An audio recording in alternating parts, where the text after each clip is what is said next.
Resuminho do som. Pequenas histórias de grandes canções dos anos 80.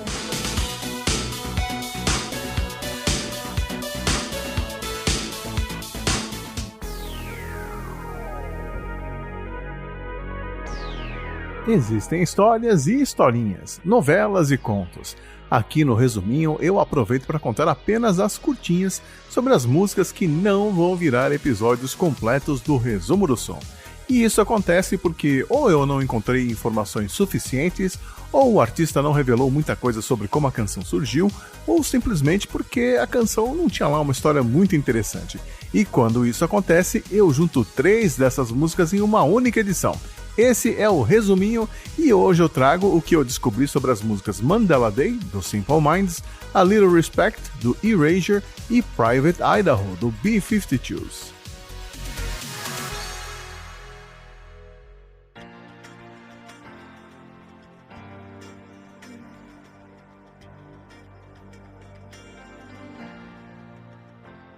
A primeira canção de hoje é Mandela Day, sucesso do Simple Minds de 1989, um pedido do Vitor da Silveira, que entrou em contato comigo pelo Twitter, ou Twitter, como quiser, que queria muito um episódio com essa música. Obrigado pela participação, Vitor, mas infelizmente não virou um episódio dedicado do Resumo do Som. Essa é uma daquelas músicas sobre as quais não há muito o que contar, mas ela é perfeita para o resuminho. Mandela Day é uma música que foi composta especialmente para uma ocasião, um tributo a Nelson Mandela, líder da luta contra o apartheid e defensor dos direitos humanos na África do Sul. E ela não foi a primeira música que pedia a libertação do Mandela, não. A banda inglesa de ska The Specials havia escrito uma música chamada Free Nelson Mandela em 1984 e fundado a organização AAA, ou Artistas contra o Apartheid em inglês, no ano seguinte. Em 1986, o líder dos Specials, Jerry Demers, recebeu a visita de Tony Hollingsworth, que era um produtor de televisão e executivo britânico conhecido por seu trabalho em eventos de entretenimento e por seu ativismo social.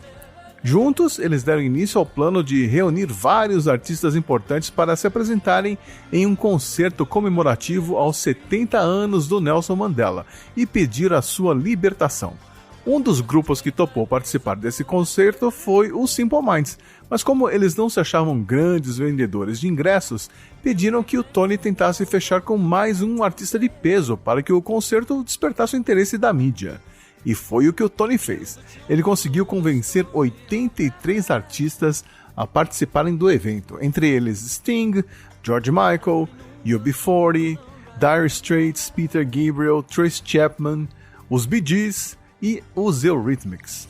Todos eles foram convidados a criar uma canção inédita, especialmente para o concerto, uma espécie de presente de aniversário para o Mandela. Mas apenas um grupo fez isso, os Simple Minds. Eles começaram com a ideia de que Mandela era como um coração que batia e dava vida a todo o evento. Então, eles programaram uma batida na bateria eletrônica que lembrava os batimentos de um coração. Em seguida, o guitarrista Charles Burchill se lembrou de uma sequência de acordes que ele havia composto anos antes, chamada de Singing Out the Angel. Ele só precisou acrescentar uma nota e foi isso. Em vez de escrever a letra falando sobre Mandela estar na prisão, o vocalista Jim Kerr preferiu falar sobre ele estar em liberdade, insinuando que a lenda, o mito Nelson Mandela e seus valores não estavam confinados.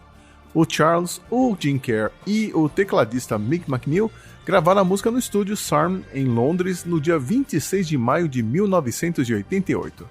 Das 15 tomadas, eles escolheram a 7ª como a oficial e uma fita foi enviada para a rádio BBC semanas antes do show para ajudar na divulgação. Essa demo era um pouquinho diferente, tinha uma contagem inicial do Mel e um final ligeiramente mais rápido, durante o qual as 2 últimas linhas foram descartadas. Mas fora isso, é a mesma que acabou aparecendo no álbum.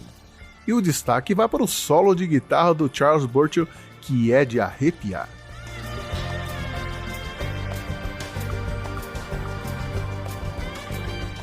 E no dia do show, o Simple Minds tinha outra surpresa para o público. Eles convidaram o Peter Gabriel para tocar com eles a canção Biko, que o Peter tinha lançado em 1980 e que falava sobre outro expoente da luta contra o apartheid na África do Sul, o Steve Biko, que que foi morto pela polícia em 12 de setembro de 1977. Mandela Day foi incluída no EP Ballads of the Streets, que alcançou o primeiro lugar nas paradas britânicas em fevereiro de 1989 e também no álbum Street Fighting Years. Um ano e meio depois, Nelson Mandela seria solto e a música tocaria novamente nas rádios. Tá aí a história curtinha de uma música que marca um dos grandes acontecimentos do final dos anos 80.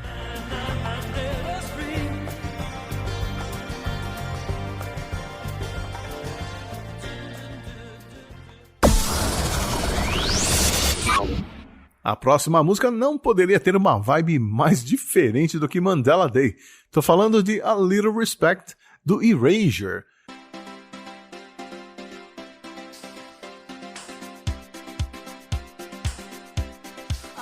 E ela foi um pedido do Bolívar Lopes, que me mandou uma mensagem lá no Spotify. Valeu, Bolívar! A Little Respect é mais um hit do gênio Vince Clarke. O cara simplesmente cofundou o Depeche Mode em 1980, junto com o Andrew Fletcher, o Martin Gore e o David Gahan, e saiu do grupo em 1981, quando eles estavam começando a estourar nas paradas para formar outro grande grupo, o Yazoo, ao lado da maravilhosa vocalista Alison Moyet. E lá ele conseguiu compor mais sucessos, como Only You e Don't Go. Eles lançaram 2 álbuns de estúdio antes de se separarem em 1983. E antes de formar o Erasure ao lado do Andy Bell, ele teve uma fase com o The Assembly, que conseguiu um sucesso modesto no Reino Unido. O Vince Clarke é simplesmente um dos maiores nomes da música eletrônica de todos os tempos, um cara com um talento incrível para criar músicas pop como poucos. Mas para formar o Erasure, ele usou um dos métodos mais comuns dos anos 80 na Inglaterra. Ele botou um anúncio na revista Melody Maker, de forma anônima. Depois de testar umas 40 pessoas, apareceu o Andy Bell, um vendedor de sapatos que já tinha alguma experiência cantando em grupos desconhecidos, que já conhecia o Vince Clarke, que aliás ele era fanzaço, quase surtou no teste, mas que conquistou o coração frio do Vince Clarke no final. E ouvindo os agudos do Andy em A Little Respect, dá pra entender porque ele foi escolhido, né? Ele tinha um jeito todo dele de cantar e isso impressionou o Vince. Eles conseguiram um hit logo no primeiro LP, de 1986, com O L'Amour. No segundo LP, de 87, chamado The Circus, outro sucesso, Sometimes. Mas foi o terceiro LP, The Innocents, que estourou mesmo, é o disco mais vendido da carreira do Erasure e é lá que se encontra A Little Respect, que aliás abre o disco. Sobre a música em si, não há muito a ser dito. A maioria do material para The Innocents foi escrito em guitarra e piano na casa do Vince Clarke em Notting Hill, em Londres, usando um gravador caseiro. A música ficou pronta em minutos, mas a discussão sobre o uso da palavra respeito durou horas, pois o Vince achava que a palavra estava muito associada a Aretha Franklin. Mas o Andy conseguiu convencê-lo de que o título era perfeito para aquele momento onde a comunidade LGBTQIA+, lutava para conquistar seus espaços e direitos. E ele estava certo, tanto que em 2021, A Little Respect foi eleita o hino supremo da parada LGBTQIA+, a Pride, né? Deixando para trás a Cher, a Lady Gaga e até a Madonna. A Little Respect chegou ao 4º posto da parada inglesa em 1988 e nos Estados Unidos só conseguiu chegar à posição de número 14 da Billboard.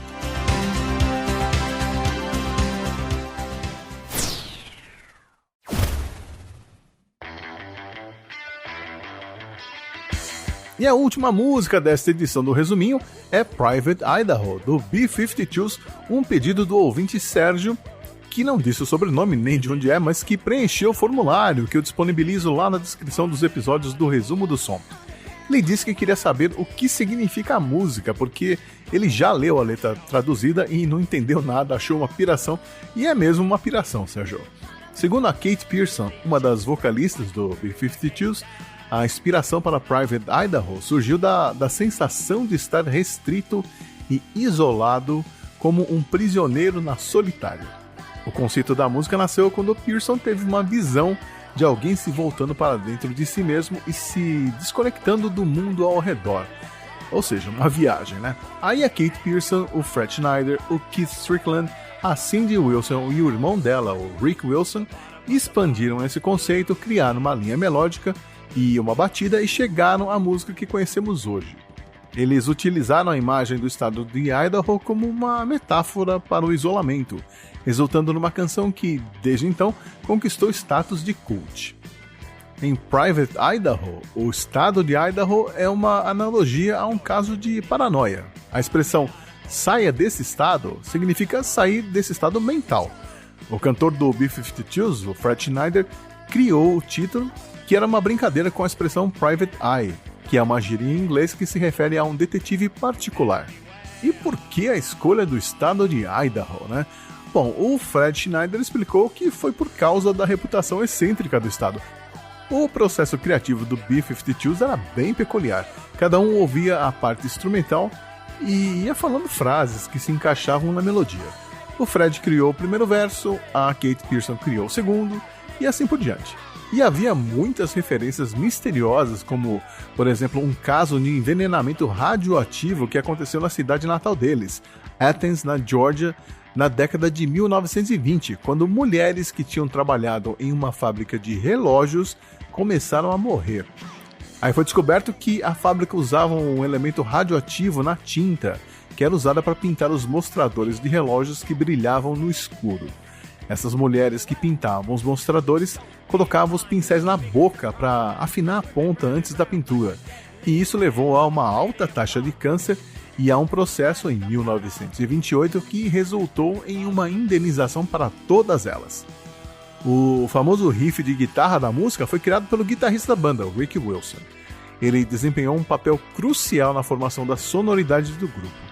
Mas infelizmente ele faleceu em outubro de 1985, aos 32 anos de idade, em decorrência de complicações causadas pela AIDS.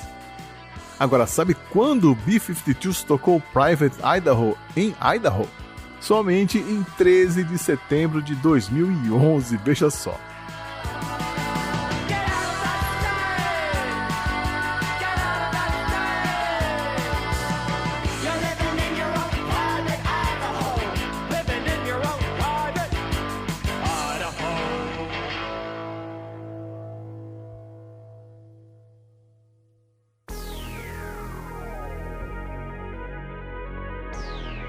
E essa foi mais uma edição no Resuminho.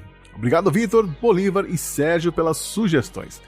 E você, gostou da proposta? Então não perca tempo, mande a sua sugestão de uma música de sucesso dos anos 80 que você quer conhecer mais a fundo.